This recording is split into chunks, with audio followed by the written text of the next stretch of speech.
Mr. Bobby It's Humes. good, Welcome to the show. brother. It's good. It's good to be here. I know this has been a long time coming. It's good. It's great to see you, man. Great to see you, man. So before we Yeah, jump into things, can you just give yourself a brief introduction of who you are and what you do? yeah. So I'm Bobby Humes. I'm an executive career coach and consultant. I help leaders and teams all across the country and the globe meet their goals, get out of their own way, and find their possible. Yeah. I love that get out of their own way. So I've certainly seen it firsthand. Some of the magic that you've been able to do. Thank you. But I want to talk about your journey though. Before we get into like everything that you're doing right now, let's Yeah. talk about the career journey of Coach Bobby Humes. Yeah. Where are you from originally? How'd you grow up? What was the formative years look like? Yeah, man. I'm originally from Long Beach, California, on the north side. And so I grew up in the 80s, man. So there was a lot of gang activity at that time. I grew up in a gang affiliate household. And my mom decided, after going to church and giving her life to a Christ, to start a business. And her moving to start that business put us in the suburbs, like overnight almost, and put me on this trajectory towards what I thought was going to be the University of Southern California. To do, I don't know what I was going to do there, but I just knew I wanted to get into USC. But my childhood was really good, man. Like it was one of those things where, I didn't know I was poor until we moved into the suburbs, and I realized, oh, you can have two houses. Like, I mean, sorry, you can have two cars for one house, Mm-hmm. or wow, kids are getting shoes all the time. Just some things that I didn't have access to, like sports and things like that, because of the cost of them. But mom always made a way. And it was like that grit and determination that she showed as an entrepreneur then that I can lean back and appreciate now. Like, and so at 17, I joined the Army, and that sent me all around the world. I learned a lot about myself and about others, and about this thing we call humanity. Got to see that displayed. Did a lot of peacekeeping missions. So I was in Bosnia in the late 90s, and then did a tour in Korea, and then also did a tour in Mosul, Iraq. And again, learning how to work with different people from all over, from different backgrounds, from different political affiliations, and working with them to do good things. Is kind of what I'm into now. That's why I kind of lean into those difficult, hard situations where teams and leaders are struggling. But that's really the Reader's Digest version of my early years, man. A lot of discovery, a lot of change and nuance, and a lot of grit and determination, for sure. What was the decision to join the Army? Did you have the military? Was there people in your sphere that were doing that? Like, how did you come to that decision? Well, I came to the Army because I didn't know that you had to pay for college. I thought if you had good enough grades that they just let you in, just on sheer uh, personality. But I was in a critical inflection point, right? Do I stay and work this job? I was working a warehouse job at the time, packing cribs and boxes and crates and pallets and putting them onto trains. Like, was I going to stay doing that, or was I going to try to take things into my own hands? And so the Army was offering me school.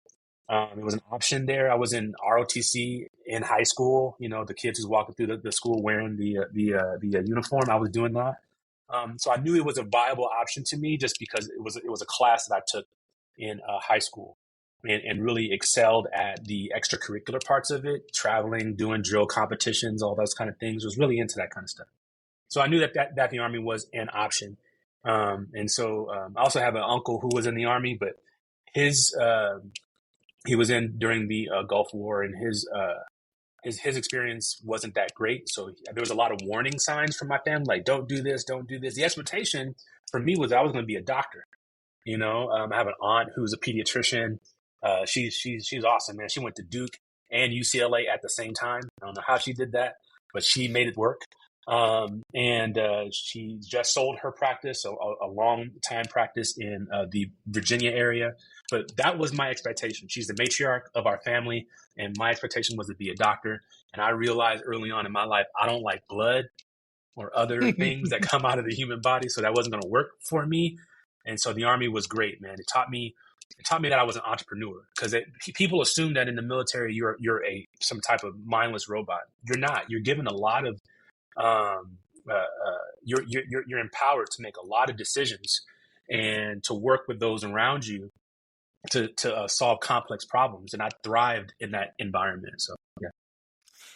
And so that decision-making process in the Army and what they're teaching you, do you found that a lot of the tools that you learned at that time helped you further on in your career? I mean, did they train you on how to make decisions, even though they gave you the autonomy? Yeah, absolutely. So the military has a very regimented decision-making structure. Like, what's the issue? Like, first, let's take the issue and let's really look at it. Whether the issue is an enemy combatant, or it is a difficult terrain, or a brand new population that we need to get to know to do our peacekeeping pieces, right? And there's a lot of common sense ingenuity that comes with that. Like, who, what, where, why, who, what, when, where, why, how. Just breaking things down to the lowest common denominator. And one of the things we used to say in the Army is, if the privates, if the folks who are lowest in the Army can't understand what we're doing, we probably shouldn't do it, because everybody needs to be able to embrace what we're doing, see themselves in what we're doing, and execute their piece of what we're trying to accomplish. These are things I use today when I'm working with clients and they have a complex problem. I might listen one way to the CEOs.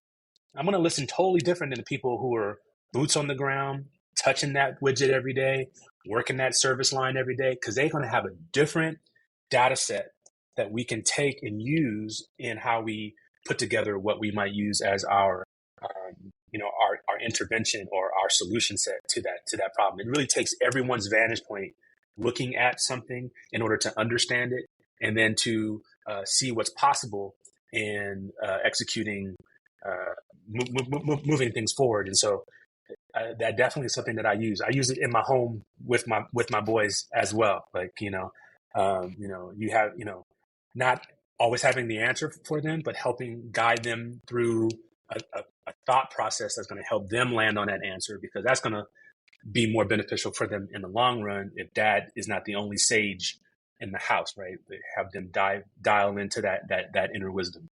Yeah. As in, the truth is there.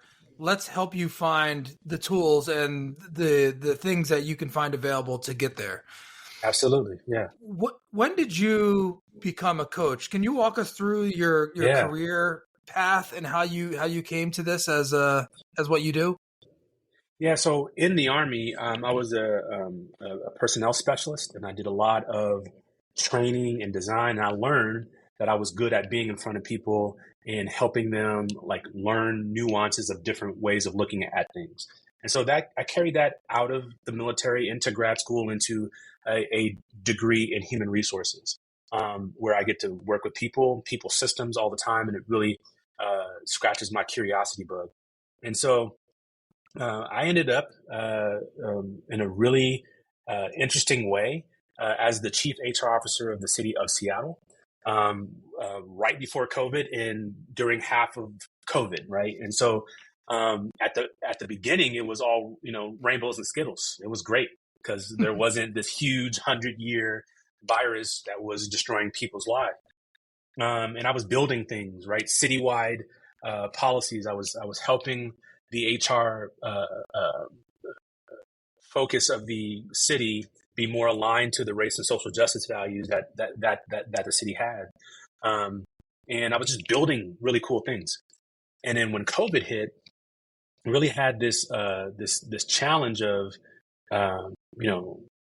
who am I? What am I doing? And just before COVID, someone thought it would be wise to send the mayor at the time anonymous letters about me, saying, well, this guy doesn't know what he's doing. He's inexperienced. How did he get here? And it shook me. No one has ever spent their time and put a letter in the mail to attack me. That's never happened to me. So it shook me, man. It kind of made me, think that I had to watch my back, and that's not how I move. And so I knew enough about coaching to go to my boss at the time and say, I need some support. I can't get my creative juices aren't flowing. I'm down on myself a lot. I need some help. And so I did two things. I went to him and said that, and I got a therapist. And in my coaching, I learned that, okay, there's not a big, massive change that I as a human need to make. There's small incremental things that I can do, and I can test those things out over time, gather some more data, similarly to what we do in the military, and then make some decisions based on that new data. And as I continue to do that, well, now these problems that I thought were so large are really very accessible. And I realize I do have some inner wisdom that I can use to navigate these things. And one of the lessons I took from my therapist was he made me write all of my successes on sticky notes and put them on my wall. He said, everything that you've ever thought was going to fail, but you succeeded, make a sticky and put that up. And I did that. I had a whole bunch. And he said, count them. And I counted them. And then he said, of all those successes, why would that stop now? And it was just that mind blowing. And just having two people who were able to sit in these spaces of helping me, just not to give me answers, but just to bounce things off of and kind of sit with. I just made up my mind that that's what I wanted to do for the rest of my adult life. That's what I want to do for people. And so I told my coach, who's now my mentor and friend, hey, I want to do what you do. And she turned me on to the Hudson Institute of Coaching. And the Hudson Institute of Coaching is a long time coaching influencer in the field, and has shaped a lot of the practices that we use across coaching that have been adopted by the International Coaching Federation. And when I got to Hudson, I realized that it was going to take a lot. It was 8 months, and I think like 40, 50 books, but just a lot of learning into things that seem easy but are very complex, like the simplicity of just listening to someone, not having all the answers, not having a program for them to do. Okay, here are the 4 steps that you do to be a better leader, but really listening to where they're at, and what they want to bring about, and answering the question of what makes them a better leader, and helping them continue to define that and get clarity on and test out things. It's amazing what you can do as a coach and what I get from coaching. Like, every one of my clients teaches me something about the world, because they're so vast and different industries and do different things, and about myself. Some clients are really easy for me to listen to, and some are not, right? And so why is that, right? And so it's been this really cool intellectual, spiritual, if you will, journey around how do I help people be better, and just lead into being their best selves. And I found coaching because I was in crisis. And so I look for clients who are in similar cases, or look for clients who are entrepreneurial, look for clients who want to shape a better world. What's been the biggest surprise of all those things? I mean, I have a ton of questions for you on this, but what's the biggest thing going into this that you were saying, like, oh, I didn't expect that to be a part of this, or the big part, like good or bad? Is there anything that stands out? Yeah, neuroscience to me, like the way our brains work and the way that our brains line up with these habits that are really neural pathways, like that are really, at one time, one behavior might have been set to help you navigate something that you were dealing with as a youth, but you don't need that same behavior now that you're managing, a Fortune, 100 company. You need a different set of skills, or maybe you need some elements of that behavior, but not all of it. And so really just diving into how our brains work, and how we can trick our brain into rewiring itself, that our brains are malleable, and we can, and I really got into aging. Like we don't know a lot about, what happens over time as we age. And I'm really into that. So really, I thought coaching was going to be, okay, people show up, I tell them what I think, and they go away. And what it really is helping people go on journeys, Mm. right? And realize that, we're complex creatures and we're all in this transition. We're all making transition after transition. And that's really what it's about. I thought it was going to be a lot harder. And please don't get me wrong. Coaching is challenging work. It is not just hanging up a shingle saying, "All right, I'm open." A lot of harm can happen if the coach isn't grounded in some ethical standard and some methodology and some framework. But that framework is really anti what we believe it is. I think people, when they come to me, want me to tell them exactly what to do. And some people get frustrated when I say, "Well, what do you think? Let's take that example or this problem that you have, and what's really at the root of it? Like, what's really going on there?" I don't know, Bobby. That's why I'm talking to you. Well, and we just stare at each other. Like, I don't know either. It's your life. Like, like, what are we going to do about it? And so, I thought it was going to be a lot of answering questions. It's really learning over and over again to sit with people, and for me, not solve their problems, because I'm a problem solver. Ask my wife; she would tell you, yeah, that brother likes to solve a problem. And what I get to do in coaching is just really sit and listen and just be with people. So that sounds like the be with people and sit with them is something that you expected or you saw originally or in your initial stages, but the science piece of like, oh wow, this is science. Like, I'm a scientist now, I guess, Yeah, in certain ways. yeah. Yeah. I wouldn't say I'm a scientist, but I am. I wouldn't mind getting a PhD in neuroscience at some point. Well, It's fascinating what we don't know about how our brains work. yeah. Yeah. Well, and it's one of those things, and maybe you wouldn't have that same level of interest if you hadn't gone through that first door. Oh, absolutely not. Absolutely not. And so that aspect of leaning into your curiosity and the things of like, oh, I like this. Let me take another step forward is something that's so fascinating to me and so amazing about all this journey. And like you said, it can be simple, but it's complex. Yeah. So there's Yeah. going to be challenges, but there's some beautiful things that happen along that journey. Absolutely. So in your work with coaching, is there anything that you draw back from like your childhood? Because you mentioned a couple things that when you moved, you were like, oh, this is something new, and like this is something a different way of thinking. That working with clients and things, is there anything that you think back now into your upbringing, childhood that you can reflect on now that's part of your process of what you're building on now? Good question. At Hudson, they teach us that every coach has a signature presence. Every coach brings their nuanced way of looking at what the client is up to and their own way of helping the client navigate through things. And I think that growing up where I grew up, it was very diverse. I would say that, Black, white, Samoan, one of the largest contingents of people outside of the country of Cambodia in North Long Beach.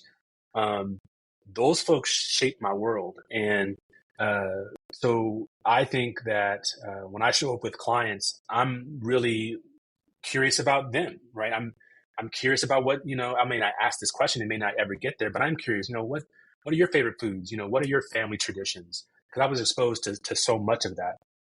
And so I'm really, I believe part of my signature presence is able to connect with people, no matter what backgrounds they come from, because in high school, it flipped. It was mostly predominantly white. And it was folks who had affluence, and influence.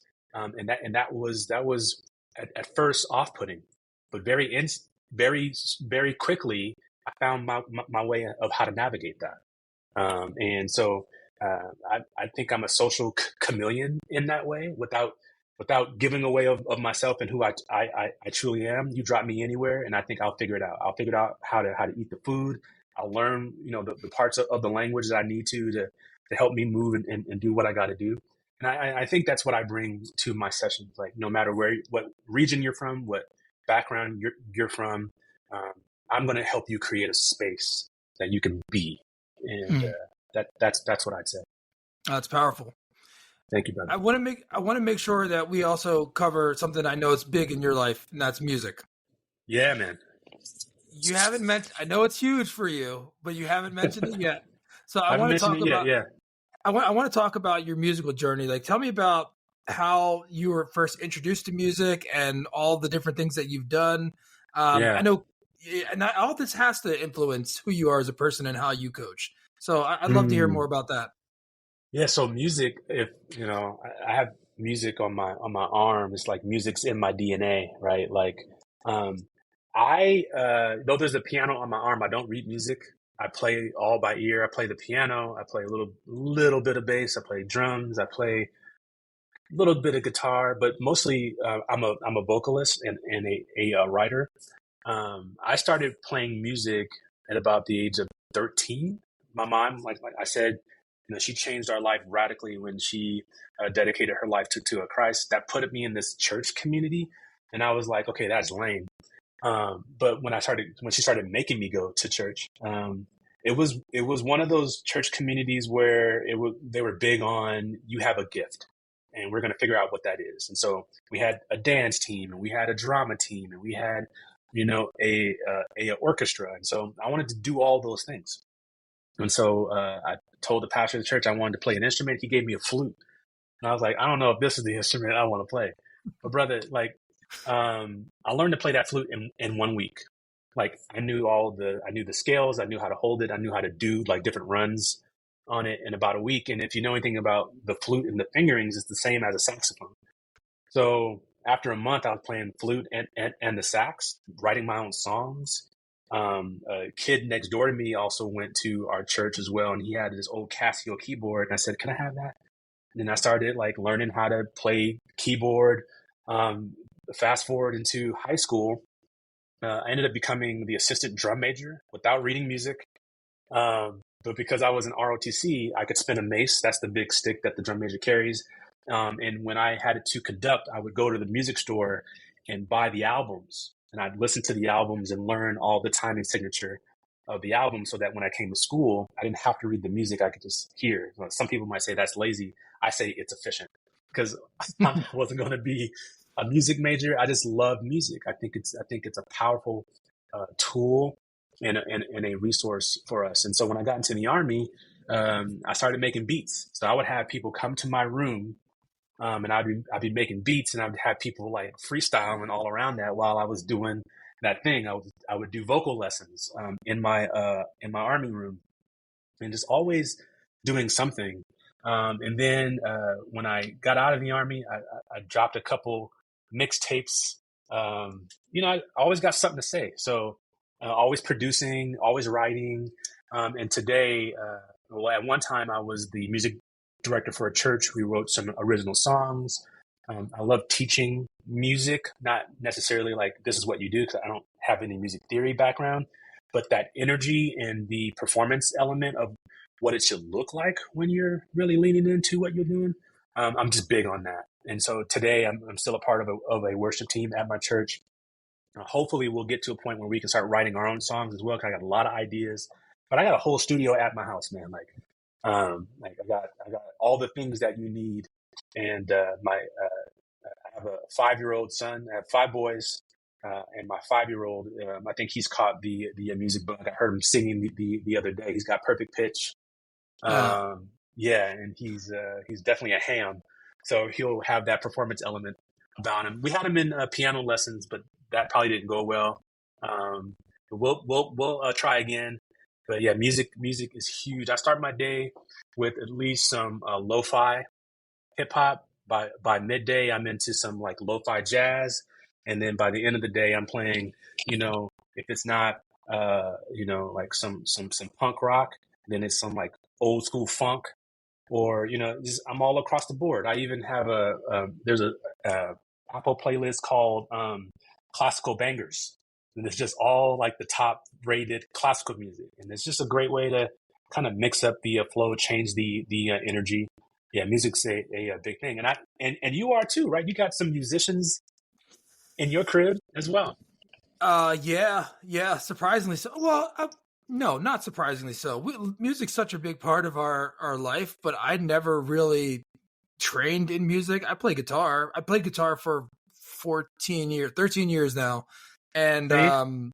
never took a lesson. You know, I had to watch some YouTube videos, but knowing how much I love music, we've always had it playing in our house in all different types of genres, and yeah, it's a big part of our life. So now to hear Yeah. my kids, our kids, you know, my wife and I, our kids, play instruments. They both play guitar, and my daughter also plays piano. And it's just a Wow. joy to hear them playing. And it's getting better and better. Like at first, it's Yeah, like right? Yeah. I'm glad they're playing, but I just wish it sounded a little better. Yeah, Uh, I wish it was better. Keep working yeah, on it. Yeah. but now it's, and know what else is really interesting about this is that I hear I'm bored so much less Mm-hmm. frequently because they've heard me say so many times, like, "Hey, if you're bored, I know you have a guitar in your. I know you have Right. two guitars in your room. I know you have a Right. piano Go get downstairs, a those keyboard thumbs going. downstairs. Go So get those finger pads I going. don't hear I'm bored that often. So that's been good. But yeah, we absolutely love it. Music's such a big part of our lives. It's the rhythm of life, you know. Yeah. It's Yeah. and you know, one thing that I find really strange is when you go to a party or somebody's house and they're having a get together and there's no And there's music no playing. music. It's weird. It's a weird thing. It's Like there's weird. no, Yeah. I mean, and you can still have a good time and a good vibe, but Yeah. without setting that tempo for everyone to be on that level, it's weird. It's something that we do when I consult and I travel the country, you know, helping organizations move their needle, whatever that might be. I'm coming to the room. I need to get in there at least 2 hours before. I'm picking that music selection. I might change some seats around. I might walk around, and I'm just going to make that place mine. By the time folks are coming in, I'm at that front door, you know, giving them fist bumps, welcoming them to that space. And you got some lo-fi jazz going, and I always hear somebody, "Ooh, this sounds nice. What is this?" Right? It's like, oh, that's music. That's some lo-fi music just to bring us into a space. This is a learning space. This is a creative space. So I want to make sure it has that tone so that we can all flow in that way. That's Again, great. it's neuroscience there, right? Yeah, and so that's a great point, and especially because the show, like tools, talents, and techniques, that's Let's go. definitely a tool, a Yeah, technique. use that. Is there anything else that you found to be successful, or something that you do in your day to day, your plans and your coaching, something that you implement that gives you, I won't say an advantage, but something that's Yeah. unique in your approach? Yeah, I would say I use the Monday.com tool. So if you don't know Hmm. about Monday.com, it's like your Asana or, you know, one of those project management tools, your, you know, efficiency management tools. And I touch that thing for 1 hour every Sunday, starts my week out. And I'm just in there organizing things, setting up due dates for myself so that I can move my life forward. And so I think sometimes uh, we treat life like a sailboat, right? We get into the boat, we cast ourselves out, and then we put the sail up, and whatever way the wind blows, there we are. And I lived my life like that for my first 28 years. And then I got to the point where, well, there's actually a place I want to be. Like I want to actually arrive at a specific beach, and it has a specific, you know, real estate on it, and it smell. There's a smell that I want. There's some specificity in what I'm trying to achieve, and so I want an outboard motor in my boat. I don't want to sail up, and so for me, Monday.com is a part of my outboard motor. It lets me set my direction, it lets me chart where I want to be, and then I got data to look back at my week that next Sunday and say, I didn't get to that, and maybe if I got a great coach, I might ask myself, well, why? Why didn't I get to that? Or, you know, or maybe I just give myself grace that I didn't overload myself. You know, maybe I didn't get to it because I took some time to myself or to my family or to something or to serve someone else. And so that would be the tool that I use, you know, most right now. And then there's a book, and do I have it with me? I don't have it with me. The book is called Humble Inquiry. Humble Inquiry is the book. Okay. It was written by a Stanford professor whose name escapes me right now. I'm sure some of your listeners are like, I know that book. The book kind of thumbs its nose at the premise that in communication, we need to be, not what I'm doing right now, talkers, right? But we need to sit and listen. The book starts out with this person who's tending his garden, and a woman comes up, and before she asks any questions, she just starts telling the writer what to do. But if she had asked some questions, if she had done some inquiry, she would have realized that the guidance that she's giving isn't the guidance that is best for him and what he's doing. And I think we do that a lot in Western culture, that we have a lot to say, but we're not really sitting with, I wonder what's going on here. Like, let's ask some questions. Again, going back to that Army thing, how do we increase the aperture of the data set so we can see all the different pieces, and then maybe offer something to say. But oftentimes I'm learning these days that I want to ask more questions than I want to do telling. And that book really gives you a crash course into how to do that well. Okay. I'm going to make sure to put this in the show notes, but also get it myself and take a look. Yeah. Yeah, that's great. Let me know what you think. Yeah, you're dropping some gems right now. I love this. I'm trying. I love this. Yeah. Well, you know what? Also, the thing is, because we've had conversations before, and especially in coaching sessions, like, this is such a wonderful opportunity for me because, like you said, you're such a good listener, and you've heard so much. But like, I wanted, if I'm going to be, candid about this, like, I'm so interested in what you do and how you do it because I found it so helpful. This is a wonderful experience to hear more about, who you are and how you got here, and very impressive. Thank you, brother. Now, I really enjoyed our time, and for anybody who would want to work with me, I don't show up like this in my sessions. It's a different human, but that human is intended to serve you best. And so, I'm glad that we found this time just to wrap, man. It's good. Yeah, this is great. So another thing is that as you're looking at like what you've learned, and especially, well, before we go there, this Monday night, so in your Sunday, when you start your week, right? So Sunday, you're getting organized, you're doing all those things. Is there a specific time frame you give yourself on Sunday? It's usually like, hey, this is an hour block of work that I'm going to do to schedule my week. 2 to 3. Yeah. 2 to 3 every Sunday. I got either, it's March Madness, so like that's what I had on last week, but I have a sports game on. So my 5-year-old can run around and enjoy that. But I try to get myself away so I can just focus. I put on some good music so the game is watching me while I'm got some music going, and I'm just thinking about all the pieces that I need to continue moving forward. It might be someone who wanted to follow up on some coaching or consulting. It might be a project that I just want to get off the ground, because if I don't make time to plan it, it's never going to get built. It stays an idea, and ideas that never get built turn into resentment. And I don't want to live a life of resentment. I want to live a life of, even if I tried it and it didn't work out, at least I know, and I have some data on why it didn't work out. So 2 to 3. And what I've learned is by 2:30, I'm done. Right. And then from 2:30 to 3, I'm kind of just fine tuning things, right? Maybe adding more clarity to the goals that I want to have.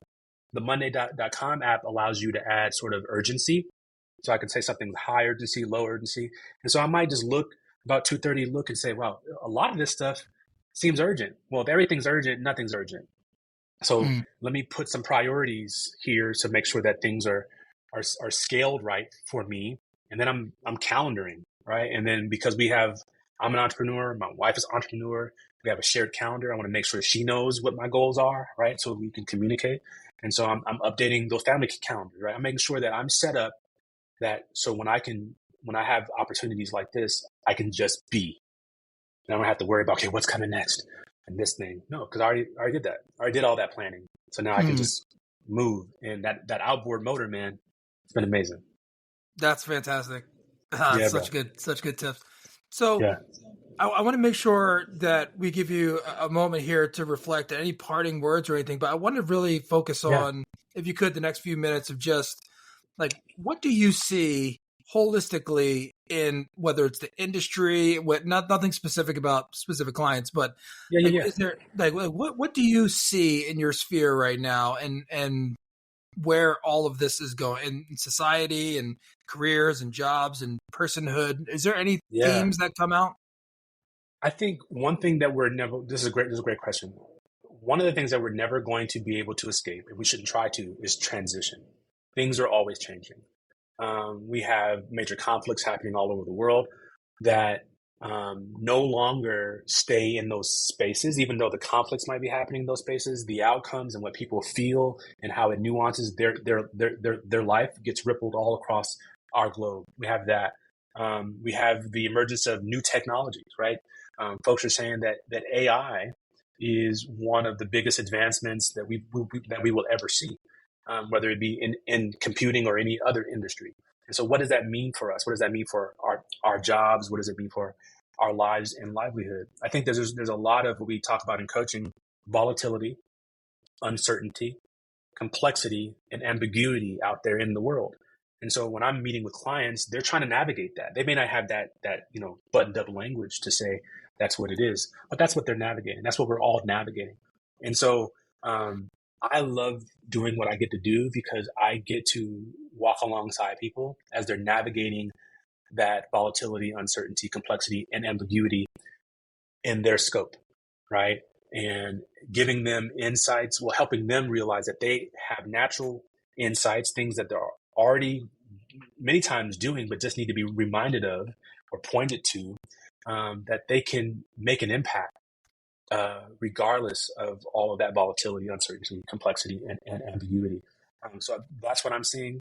I'm also seeing that folks are desiring to be more resilient after COVID. Like, people are coming out of COVID-19, and some people are coming out of COVID-19, and now with a different value set. They don't want to work as much as they have been working. Don't want to have the same types of constraints that the corporate world has given them. And they want to test and try out some new ways. We have a new generation coming into the workforce. They have different needs, and I'm experiencing clients who are trying to lead them well, right? And how to connect with them, and how to say no to some of their needs, because maybe some of them haven't heard no before. But so it's those things. It's people realizing that transition is real and that they have agency in what that looks like for them. And that's what I really love about coaching. Yeah, it's such a powerful space to be in when you're talking about walking alongside of people that are making these changes. And, there's so much energy there, when people are in that transition space and doing things, and to be alongside of that and to help guide. And to your initial point about this is not necessarily give the answers, but help people clear things out of the way so they can see them in a clear sense. It's a powerful place. That's I get giddy when I start seeing clients go, oh, like that oh moment is amazing, because it happens consistently, not in the same time frame. And when it happens, it's like, okay, you're not going to need me much longer, because you're starting to have more oh moments. Like, you're starting to see more clarity. And that's exactly what it is. Getting the roadblocks out of the way, or helping us see them differently, helping us language those roadblocks differently, so that they become opportunities and maybe stepping stones instead of roadblocks. Yeah, that's huge. And especially because over the mountain, there's other mountains, right? So it's never it's never going to like, oh, figured it out, I'm done. Like, there's always going to be opportunity for growth. Yeah. If you're doing it right, you never arrive. That's my philosophy. I love it. And so we'll end on that, because I know we have a short time frame here. But Coach Bobby Humes, thank you so much for joining. I will include your contact information and some of the other details that you shared in the show notes. But I just wanted to say thank you so much for your time and everything that you're doing. Brother, thank you. Thanks for doing this, and I look forward to keeping in touch. Yeah, absolutely. All right, bro.